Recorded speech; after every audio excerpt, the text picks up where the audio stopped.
I'd like to thank you for watching this study in the book of 2 Corinthians. Today we're in 2 Corinthians, the first chapter, starting with verse number 3. The Apostle Paul is writing a letter to a church that has been reconciled, a church that has repented. They've come back. 1 Corinthians was written to a church that was really messed up. But now God has moved in the church at Corinth, and this church has come back into relationship with God.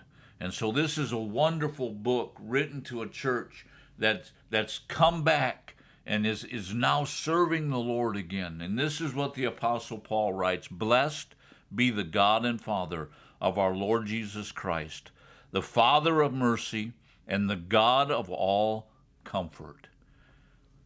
What is Paul doing? Paul is introducing the people of Corinth back to God. Now, what does he say? Blessed be the God and Father.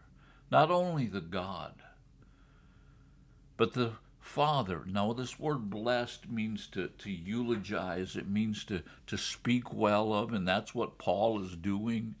How many of you know sometimes when people talk about God, they don't talk about God as being someone who is blessed? They talk about God as a curse.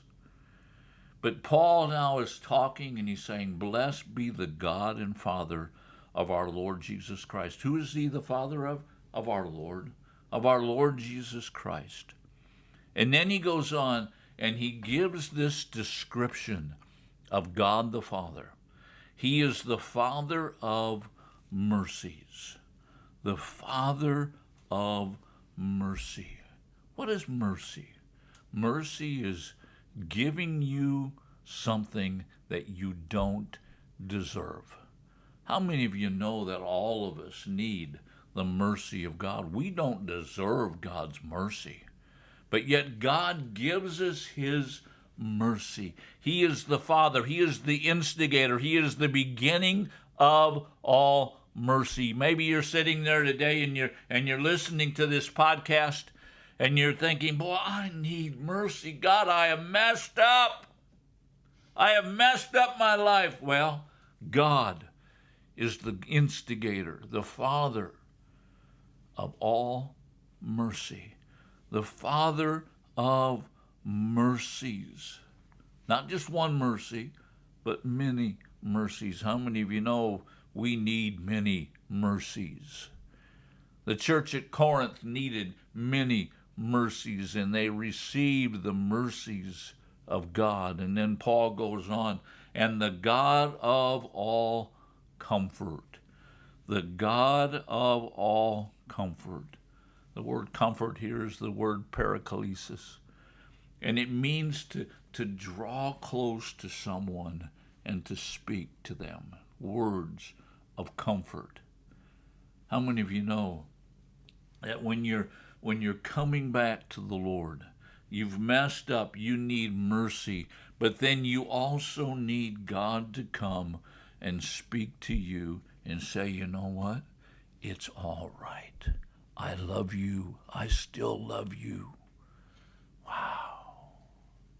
So Paul is introducing this God back to the Corinthians, the God of all mercies, but also the God of comfort. And then he goes on, "Who comforts us in our afflictions, so that we will be able to comfort those who are afflicted with the comfort with which we ourselves are comforted by God." Wow, what a statement. What does God do? God comes and he comforts us in our afflictions. What does it mean by afflictions? What is an affliction? An affliction is something that comes against you. It's something that comes against you to destroy you. It could be a disease. It could be persecution. It could be people talking bad about you. It could be a number of things. This word affliction is a very broad term. But Paul doesn't linger on afflictions. Paul lingers on God coming to you, coming to me in our rough times, coming to us in those times. And he's coming to us as a God of mercy. He's coming to us as a God of comfort. But he comes and he comforts us even while we are in these rough times. Even though we are in these times where we're being pressured. We're being pressured to do something or to think something or to act in a way that's not godly. God comes to us in our time of pressure. And what does he come to us? Did he come to us with an accusing finger? No, he comes to us with a voice of comfort. Now, why does he do that? Well, the Apostle Paul goes on, and he says, who comforts us in our afflictions, so that we will be able to comfort those who are in any affliction with the comfort which we ourselves have been comforted by God. Why does God comfort us? Well, there's probably a couple reasons, definitely a couple reasons. One, because he loves us, because we're his children. But yet, God comforts us so that we can go and be a comfort to others who are in affliction. Let me ask you a question. When you walk into a church service or into a school classroom or into your work, no matter where you go, are you aware of afflicted people? Now, affliction doesn't necessarily mean someone who is poor. It could mean that, but that's not necessarily. Are you walking in there thinking, God, who can I help today? Who can I comfort today? You have comforted me. You have come and you have spoken these words of comfort into my heart. God, who can I speak to?